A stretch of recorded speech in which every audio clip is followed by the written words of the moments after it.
Puji Tuhan, Shalom, selamat pagi Bapak Ibu sekalian yang dikasihi Tuhan. Luar biasa kasih Tuhan nyata dalam setiap kehidupan kita. Dan juga saya yakin dan percaya kita semua boleh merasakan kasih Tuhan, penyertaan Tuhan, pertolongan Tuhan yang ajaib bagi kita. Kita boleh merasakan kasih yang luar biasa yang daripada Tuhan. Dan kita boleh ada sampai pada saat ini karena kasih kemurahan Tuhan yang luar biasa. Karena mari pada saat ini kita mengajak untuk kita datang ke hadirat Tuhan, untuk kita boleh masuk ke hadirat Tuhan. Karena satu hal yang kita rindukan dalam kehidupan kita senantiasa boleh menikmati kasih, kemurahan Tuhan, berkat Tuhan, pertolongan Tuhan yang luar biasa dalam kehidupan kita. Karena mari pada saat pagi hari ini, kita hampiri Allah kita dengan segenap hati kita. Kita sembah Dia dengan segenap hati kita. Haleluya Yesus. Katakan. Satu hal yang ku rindu, satu hal yang ku pinta, tinggal di dalam hadirat-Mu dan menikmati keindahan-Mu. Satu hal yang ku rindu, satu hal yang ku pinta, satu hal yang ku pinta. Jalan dalam kebenaran Yesus, jalan dalam kebenaran-Mu dan memuliakan-Mu selalu. Ku sembah Kau Tuhan, dan ku angkat tangan memuji-Mu. Ku tinggikan dan ku naikkan pujian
Segala hormat pujian hanya bagi Engkau Yesus. Segala hormat kemuliaan hanya bagi Engkau Allah kami. Haleluya Yesus. Haleluya Tuhan. Terima kasih Bapa yang baik. Pada saat pagi hari ini kami datang menghampiri Engkau. Kuduskan setiap kehidupan kami Bapa. Layakkan kami untuk kami datang menghampiri Engkau Yesus. Karena kami boleh ada sampai pada saat ini karena kasih kemurahan Tuhan yang luar biasa dalam kehidupan kami. Kami boleh kuat, kami boleh sehat itu karena kasih kebaikan Tuhan yang luar biasa bagi setiap kami.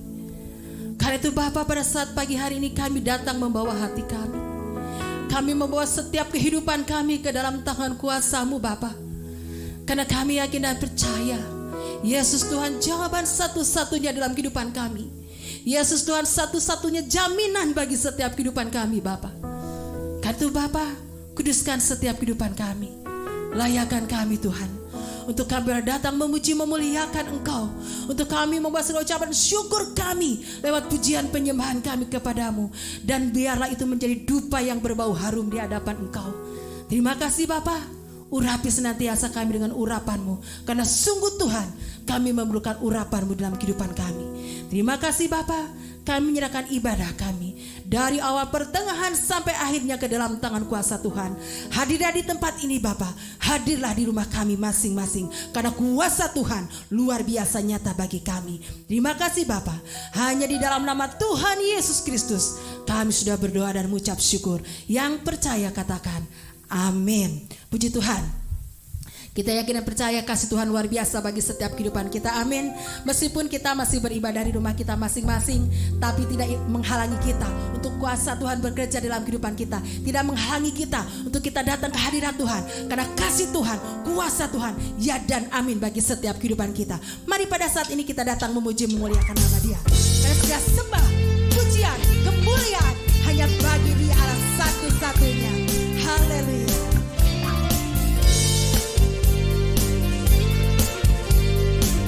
Kaulah Tuhan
Engkau Allah yang layak kami agungkan Yesus. Karena segala pujian syukur hanya bagi-Mu Bapa. Karena kami yakin dan percaya bahwa Allah yang kami sembah adalah Allah yang setia. Allah yang mengerti setiap kehidupan kami. Allah yang mengerti setiap pergumulan kami. Dan kami juga yakin dan percaya hanya Kau Yesus satu-satunya jawaban dalam kehidupan kami. Sebab Engkau adalah Allah kami yang setia. Engkau adalah Bapa kami yang mulia. Haleluya Yesus. Haleluya Tuhan. Amin Yesus. Engkau adalah Bapa kami yang mengerti kami Yesus. Engkau Allah yang mengerti setiap pergumulan kami Tuhan. Haleluya. Haleluya Yesus. Katakan, Bapa Kau setia. Bapa Kau setia. Bapa Kau mulia.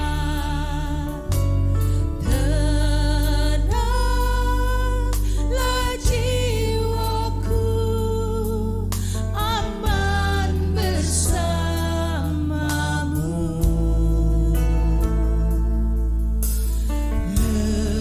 Lebih dari harta, Kaulah segalanya. Tenanglah jiwaku dalam hadirat-Mu.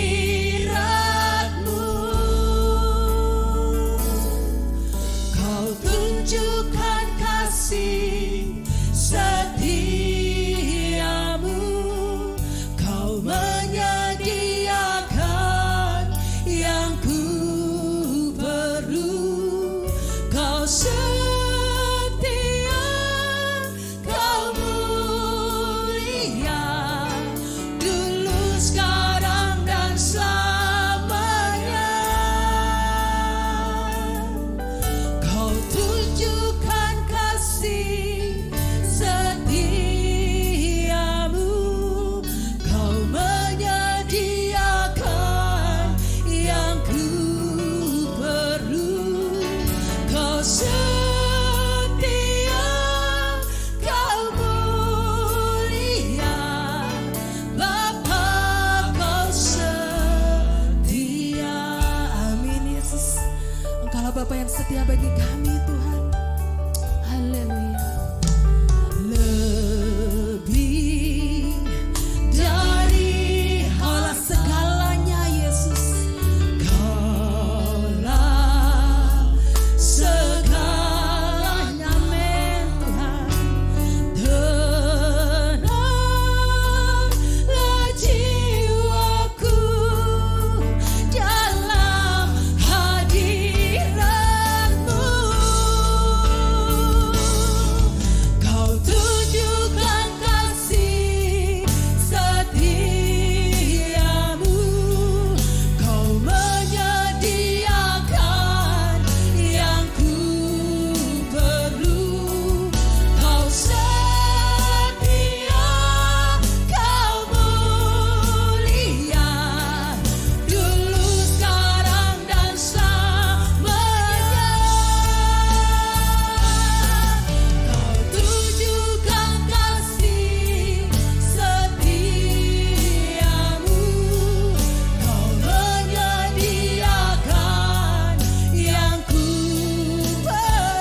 kasih Yesus. Terima kasih Tuhan. Amin Tuhan. Kami boleh merasakan perbuatan-Mu ajaib bagi setiap kami Yesus. Kami boleh merasakan bahwa mujizat itu masih ada bagi setiap kami Yesus. Kami boleh merasakan bahwa tangan Tuhan tidak pernah terlepas dalam setiap kehidupan kami Bapa. Bahwa firman-Mu ya dan amin bagi setiap mereka yang percaya akan kuasa mujizat-Mu Tuhan. Dan kami boleh mengalami semuanya itu Bapa. Bahwa Engkau Allah tidak pernah meninggalkan kami. Bahwa Allah yang kami sembah, Allah yang tidak pernah gagal menolong setiap kehidupan kami Bapa. Bahwa janji-Mu ya dan amin bagi setiap kami, dan kami merasakan semuanya itu Yesus. Terima kasih Tuhan, terima kasih. Dan kami juga yakin dan percaya Yesus, firman Tuhan yang sebentar akan kami dengar itu boleh menjadi kekuatan, jawaban, bahkan membawa kemenangan yang luar biasa bagi setiap kehidupan kami. Apapun yang menjadi pergumulan kami pada saat ini, kami anak-anak-Mu di tempat ini, apapun yang menjadi permasalahan kami pada saat ini Tuhan, kami yakin dan percaya lewat firman Tuhan ada kemenangan, lewat kuasa firman Tuhan ada mujizat, lewat kuasa firman Tuhan ada pemulihan yang luar biasa Tuhan. Dan mujizat Tuhan dan kuasa Tuhan tidak pernah gagal menolong setiap kehidupan kami. Karena itu Bapa, Engkau mengurapi hamba-Mu yang akan menyampaikan firman Tuhan. Engkau berikan hikmat pengurapan yang daripada Tuhan. Mari Yesus, bekerjalah senantiasa dalam setiap kehidupan kami. Terima kasih Bapa, dan mampukan kami Tuhan untuk kami melakukan firman itu dalam kehidupan kami setiap saat. Sekali lagi, kuduskan, layakan kami Yesus. Terima kasih Bapa, terima kasih. Kami menyerahkan pemberitaan firman-Mu pada saat ini ke dalam tangan kuasa Tuhan. Hanya di dalam nama Tuhan Yesus Kristus kami sudah berdoa dan mengucap syukur. Yang percaya katakan amin. Selamat pagi Bapak Ibu Saudara, puji Tuhan kita bisa bertemu kembali pada saat ini dalam ibadah online. Tidak terasa ya, ini sudah sampai pada pertengahan November, berarti saya perhitungkan kira-kira genap 8 bulan kita tidak bertemu. Kadang-kadang saya kangen juga ketemu dengan saudara, tetapi memang untuk kebaikan kita bersama kita harus menahan diri.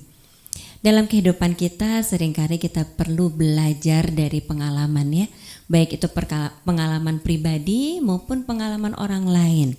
Nah, saya masih ingat pada awal pandemi ini kita belajar pengalaman dari orang-orang di Wuhan yang terkena COVID-19, sehingga kita semua diminta untuk lockdown.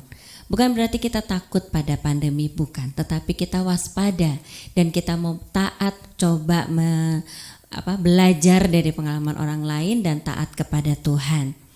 Nah, bukankah kita juga sering belajar ya, dari dulu, dari kecil kita belajar dari guru, belajar dari pengalaman orang tua tuh sering kasih tahu, dulu waktu mama kecil suka begini-begini, kamu harus begini. Nah, sering kali kita sebagai manusia memang harus belajar dari orang lain dan belajar dari pengalaman sendiri. Nah, saudara, ada saja ya orang-orang yang tidak mau belajar dari pengalaman sendiri juga, apalagi kalau pengalaman itu adalah berupa sebuah kegagalan. Katanya kalau kita sudah sekali gagal, jangan lagi mencoba pekerjaan yang sama, nanti gagal lagi. Tunggu dulu saudara, belum tentu seperti itu. Justru ketika kita melakukan suatu pekerjaan dan di mana pekerjaan itu kita sudah pernah tanya sama Tuhan, lalu kita gagal, kita harusnya belajar dari kegagalan itu supaya mana yang salah jangan kita lakukan lagi, mana yang betul kita lanjutkan. Nah, kita mau belajar saat ini dari pengalaman Yosua. Yosua itu adalah seorang pemimpin bangsa Israel. Suatu kali dia berperang melawan bangsa Amori di kota Ai. Nah, ketika dia perang pertama, dia mengalami kekalahan. Dari kekalahan itu Yosua berdoa bersama dengan tua-tua. Yosua berdoa, dia sangat sedih karena dia kalah. Lalu dia bertanya kepada Tuhan, mengapa ini mesti terjadi? Pertanyaan itu bukan merupakan satu rasa putus asa sebetulnya, tetapi Yosua ingin bertanya, setelah kala ini jadi harus bagaimana? Lalu ternyata Yosua dalam doanya bertanya kepada Tuhan dan Tuhan menjawab Yosua. Yosua bertanya apa yang menyebabkan dia kalah. Tuhan menjawab karena ada satu orang di pasukan Yosua yang melanggar firman Tuhan. Dan kalau kita perhatikan di ayat-ayat di awal Yosua melawan kota Ai, Yosua tidak bertanya kepada Tuhan. Yosua mengevaluasi apa yang terjadi. Yosua belajar dari pengalamannya itu. Lalu dia terus bertanya lagi sampai Tuhan mengatakan kepada Yosua bahwa dia harus melawan kota Ai untuk kedua kali. Apakah Yosua menjadi takut? Lalu dia udah pertama gagal, nggak mau lagi. Tidak, saudara. Yosua taat kepada Tuhan. Mari kita baca dari Yosua 8 ayat 1. Yosua 8 ayat 1. Kemudian berfirmanlah Tuhan kepada Yosua, janganlah takut dan janganlah tawar hati. Bawalah seluruh tentara dan bersiaplah. Majulah ke Ai, ketahuilah, aku serahkan kepadamu raja negeri Ai, rakyatnya, kotanya, dan negerinya. Tuhan berjanji untuk memberikan kota Ai kepada Yosua. Sebagai seseorang yang pernah kalah, ada trauma saya kira. Tapi Tuhan mengatakan jangan takut. Tuhan menjanjikan bahwa kota Ai akan jatuh ke tangan Yosua. Tetapi Tuhan pada kali ini memberi petunjuk kepada Yosua. Petunjuknya adalah salah satunya di Yosua 8 ayat 2. Kita mau baca dari Yosua 8 ayat 2. Yosua 8 ayat 2. Dan haruslah kau lakukan kepada Ai dan rajanya seperti yang kau lakukan kepada Yeriko dan rajanya. Hanya barang-barangnya dan ternaknya boleh kamu jara. Suruhlah orang bersembunyi di belakang kota itu. Ketika Yosua berdoa kepada Tuhan, Tuhan memberi jawaban pada Yosua. Saya percaya jawaban ini atau firman Tuhan yang disampaikan kepada Yosua adalah jawaban ketika Yosua berdoa kepada Tuhan. Jadi selain mengevaluasi akan kesalahannya dalam menyerang kota Ai ketika pertama kali, Yosua juga bertanya kepada Tuhan. Dia tidak mau lagi berjalan sendiri supaya dia tidak mengalami kekalahan lagi. Yosua sungguh-sungguh belajar dari pengalaman buruk yang lalu. Lalu mari kita simak. Ada instruksi dan strategi yang Tuhan tunjukkan kepada Yosua supaya ia bisa memenangkan peperangan di Ai. Mari kita baca dari Yosua 8 ayat 3 sampai 9. Yosua 8 ayat 3 sampai 9. Lalu bersiaplah Yosua beserta seluruh tentara untuk pergi ke Ai. Yosua memilih 30.000 orang, pahlawan-pahlawan yang gagah perkasa. Mereka disuruhnya pergi pada waktu malam, dan kepada mereka diperintahkannya, katanya, ketahuilah kamu harus bersembunyi di belakang kota itu untuk menyerangnya. Janganlah terlalu jauh dari kota itu, dan bersiap-siaplah kamu sekalian. Aku dan semua orang yang bersama-sama dengan aku akan mendekati kota itu. Apabila mereka keluar menyerbu kami, seperti yang pertama kali, maka kami akan melarikan diri dari hadapan mereka. Jadi mereka akan keluar menyusul kami, sehingga kami memancing mereka jauh dari kota itu. Sebab mereka akan berkata, orang-orang itu melarikan diri dari hadapan kita, seperti yang pertama kali. Jika kami melarikan diri dari hadapan mereka, maka kamu harus bangun dari tempat persembunyianmu itu untuk menduduki kota itu, dan Tuhan Allahmu akan menyerahkannya ke dalam tanganmu. Segera setelah kamu merebut kota itu, haruslah kamu membakarnya sesuai dengan firman Tuhan yang kamu harus melakukan semuanya itu. Ingatlah, itulah perintahku kepadamu. Demikianlah Yosua menyuruh mereka pergi. Lalu berjalanlah mereka ke tempat persembunyian dan tinggal di antara Betel dan Ai, di sebelah barat Ai. Tetapi Yosua bermalam di tengah-tengah rakyat pada malam itu. Mari kita perhatikan sejenak peta letak kota Ai terhadap Yeriko dan Betel.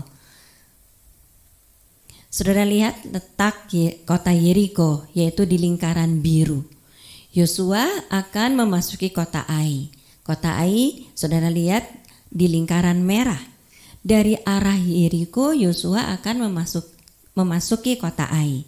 Di ayat 9 kalau saudara baca tadi, Yosua menyuruh pasukannya bersembunyi di daerah antara Ai dan Betel. Daerah antara Ai dan Betel yaitu di belakang dari kota Ai. Nah, yang saya gambarkan dengan lingkaran ungu itu kota Betel. Perhatikan, Yosua memilih pahlawan-pahlawan yang gagah perkasa. Itu kata Tuhan. Lalu Yosua memberitahu beberapa hal. Ayat 3, mereka harus berjalan semalam-malaman, berjalan malam itu. Ayat 4, lalu mereka bersembunyi di belakang kota Ai. Nah, di belakang kota Ai itu adalah dekat Betel. Nah, zaman itu setiap kota punya benteng. Nah, biasanya yang lalu Yosua menyerang dari depan, tetapi Tuhan memberitahu untuk ada pasukan yang bersembunyi di belakang kota, di belakang benteng. Di ayat 5 dan 6 diberitahu lagi kepada semua pasukan oleh Yosua bahwa pasukan yang bersama Yosua akan mendekati kota Ai dari depan, seperti waktu pertama kali. Yosua belajar waktu pertama kali menyerang Ai, mereka melalui jalan depan, melalui pintu gerbang depan kota Ai. Tetapi di ayat 6 juga dikatakan bahwa mereka akan atau pasukan kota Ai akan keluar menyerang Yosua.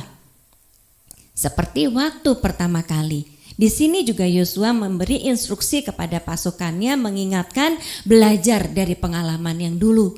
Kalau diserang dari depan pasti pasukan dari dalam kota menyerang kembali.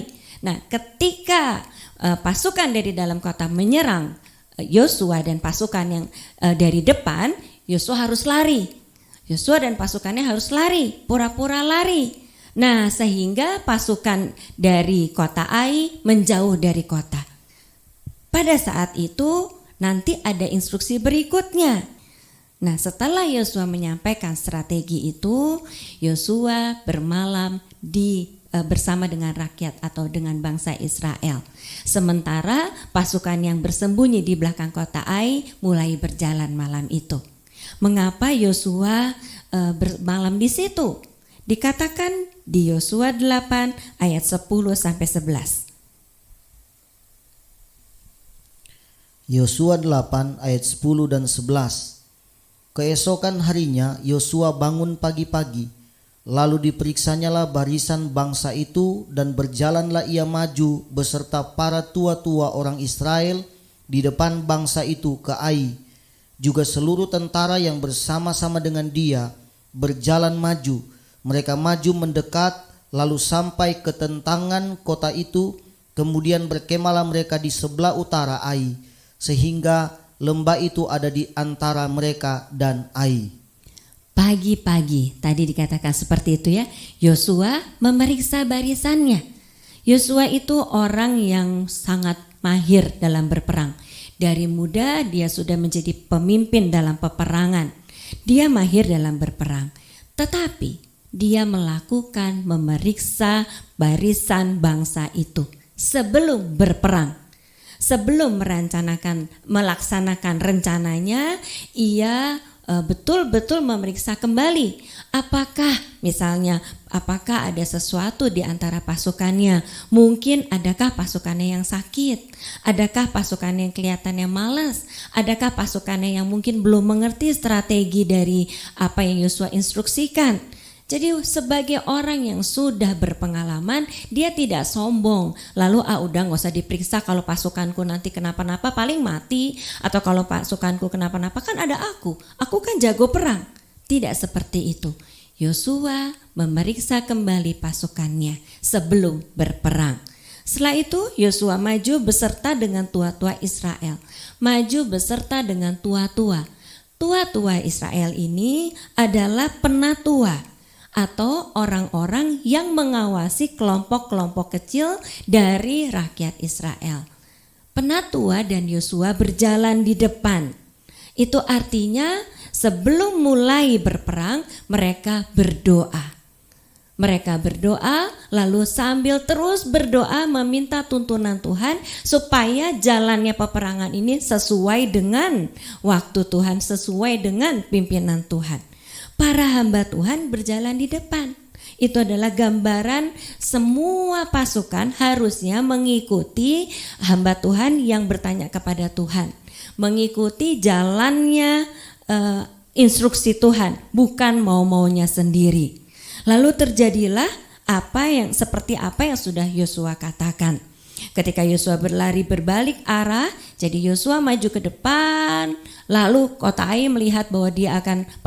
melihat bahwa dia akan diserang, pasukan Ai lari menyerang kembali bangsa Israel. Yosua berbalik arah, berlari sampai dengan waktu tertentu. Lalu Tuhan berfirman, kita baca Yosua 8 ayat 18 sampai 19. Yosua 8 ayat 18 dan 19. Lalu berfirmanlah Tuhan kepada Yosua, acungkanlah lembing yang ada di tanganmu ke arah Ai, sebab aku menyerahkan kota itu ke dalam tanganmu. Maka Yosua mengacungkan lembing yang di tangannya ke arah kota Ai. Ketika diacungkannya tangannya, maka segeralah bangun orang-orang yang bersembunyi itu dari tempatnya. Mereka berlari memasuki kota, merebutnya, lalu segera membakar kota itu. Mengacungkan lembing atas instruksi Tuhan itu maksudnya adalah pada waktunya Tuhan. Jadi Yosua lari menjauh kota Ai, dikejar oleh pasukan Ai, dan dia tidak berhenti lari sebelum Tuhan mengatakan, acungkanlah lembingmu. Jadi pada saat Tuhan mengatakan itu, Yosua melakukan persis seperti yang Tuhan katakan. Ketika lembing diacungkan, artinya dia memberi instruksi kepada seluruh pasukan Israel bahwa peperangan dimulai. Memulai peperangan tidak atas kehendak Yosua sendiri. Memulai peperangan, memulai segala sesuatu harus bertanya kepada Tuhan. Jadi di sepanjang peperangan itu Yosua terus berdoa kepada Tuhan, menantikan instruksi-instruksi Tuhan. Dan ketika orang Ai berpaling menoleh ke belakang karena Yosua mengacungkan lembingnya, bangsa yang bersembunyi di belakang benteng langsung memasuki kota dan membakar kota itu. Pasukan kota Ai melihat bahwa waduh, kotanya terbakar. Dia kembali ke kota Ai. Tetapi pasukan yang sudah membakar itu menyerang dari kota, kemudian Yosua yang ada di bukit menyerang kembali ke kota Ai, sehingga pasukan Ai terjepit. Mari kita lihat dari gambar, ada satu ilustrasi di sana, di mana kita lihat pada gambar itu pasukan kota Ai terjepit di tengah-tengah. Di belakang kita lihat kota yang terbakar, di depan di bukit ada pasukan dari Yosua. Mengangkat lembing itu artinya meminta pertolongan Tuhan juga. Seperti pada waktu Musa mengangkat tangannya ketika Yosua berperang. Dan dikatakan di Yosua 8 ayat 26, kita baca. Yosua 8 ayat 26. Dan Yosua tidak menarik tangannya yang mengacungkan lembing itu sebelum seluruh penduduk kota Ai itu ditumpasnya. Hal ini Yosua belajar lagi dari pengalaman Musa. Ketika Yosua berperang melawan bangsa Amalek di padang gurun, Musa di bukit mengangkat tangannya. Dan Musa tidak menurunkan tangannya sampai Yosua memenangkan peperangan. Hal ini sangat luar biasa. Yosua belajar dari gurunya. Yosua belajar dari pengalamannya sendiri. Tetapi juga Yosua belajar dari pengalaman kegagalannya. Jadi saudara, apa yang dapat kita tarik? Pelajaran apa yang kita dapat tarik dari peristiwa Yosua ini? Pengalaman demi pengalaman yang kita hadapi ya, peperangan dalam kehidupan kita masing-masing. Kita semua ini punya peperangan hidup. Kita semua ini punya masalah hidup. Nah, peperangan demi peperangan yang harus kita hadapi bisa saja membuat kita putus asa, lalu kita bunuh diri, atau membuat kita putus asa, lalu kita meninggalkan Tuhan, merasa bahwa Tuhan tidak beserta dengan kita.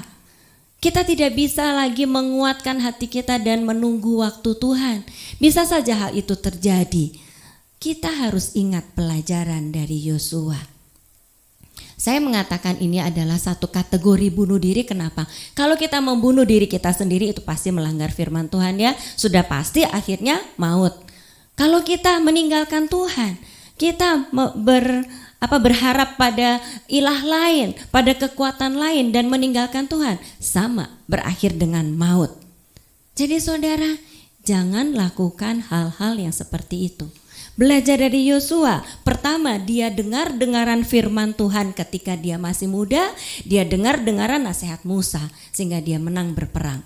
Ketika dia sudah tua, dia tanya sama Tuhan langsung. Dia sudah punya pengalaman kontak dengan Tuhan. Dia sudah punya pengalaman bagaimana cara berkomunikasi dengan Tuhan.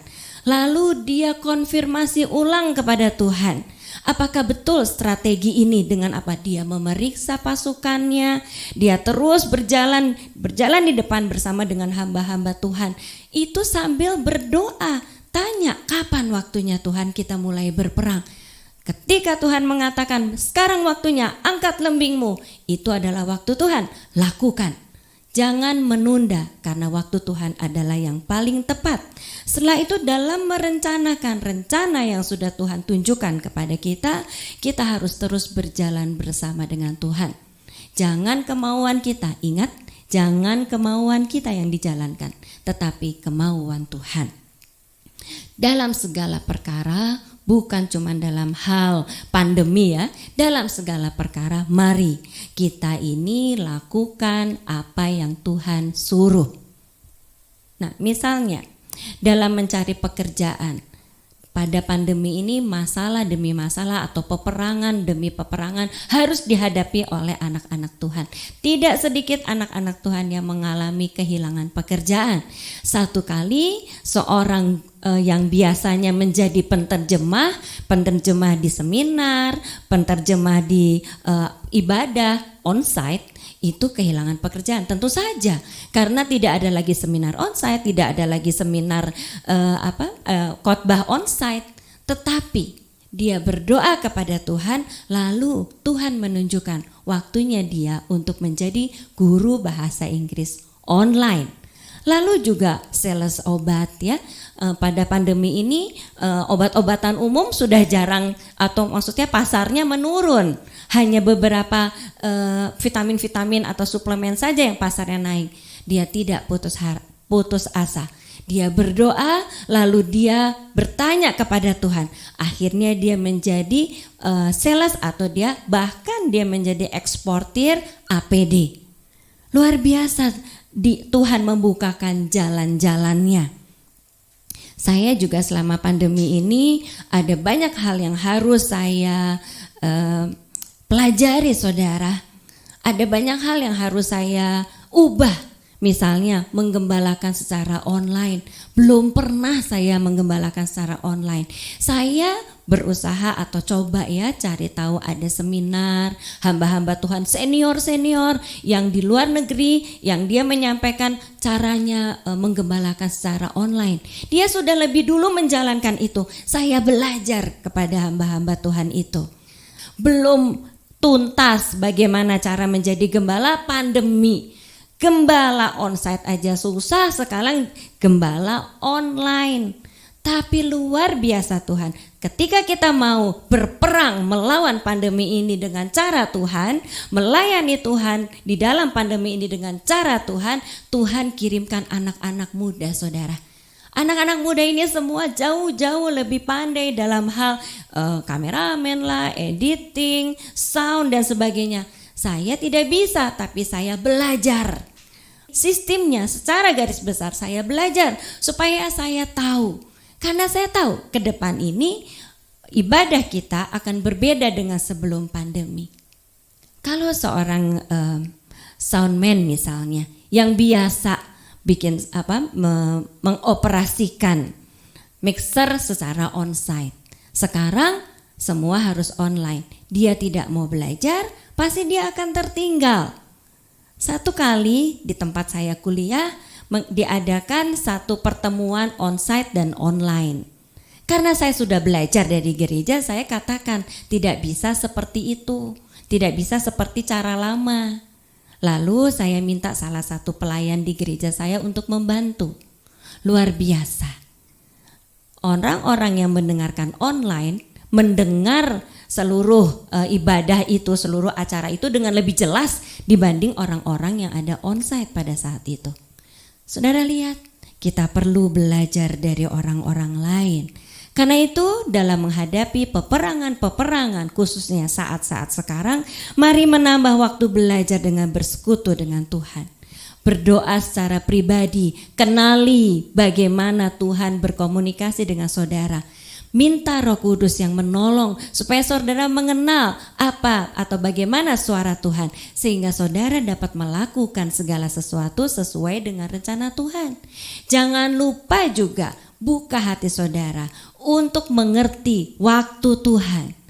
Kalau terlambat, sudah tidak berguna lagi rencana itu. Rencana Tuhan, strategi Tuhan yang dijalankan dengan waktu Tuhan yang pas akan mendatangkan kemenangan. Jadi saudara, buang rasa malas belajar. Buang pikiran-pikiran yang biasanya begini, biasanya begitu. Buang juga pikiran-pikiran kok Tuhan tidak datang menolong. Mari kita pusatkan pikiran-pikiran kita pada strategi Tuhan, supaya kita bisa memenangkan segala peperangan dalam kehidupan kita sesuai dengan petunjuk Tuhan dan atas pimpinan Tuhan. Amin. Mari saudara, kita serahkan segala peperangan dalam kehidupan kita kepada Tuhan. Dia akan membuka jalan dan Dia akan memberi kemenangan.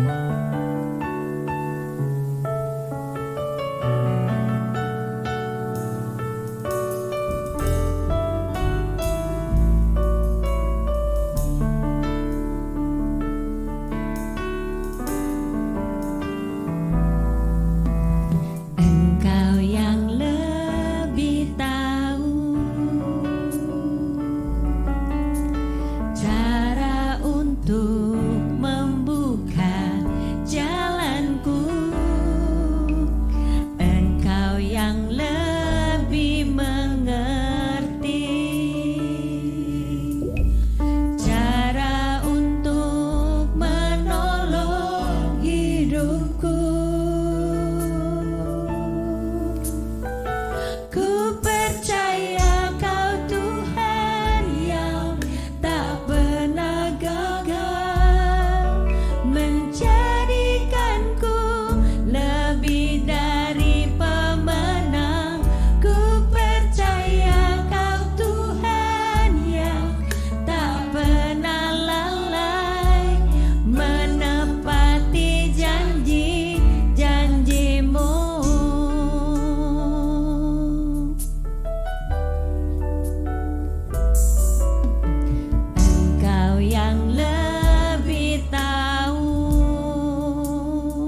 Kami percaya Tuhan, ketika kami berjalan bersama dengan Engkau, Engkau di depan kami membuka jalan-jalan kami.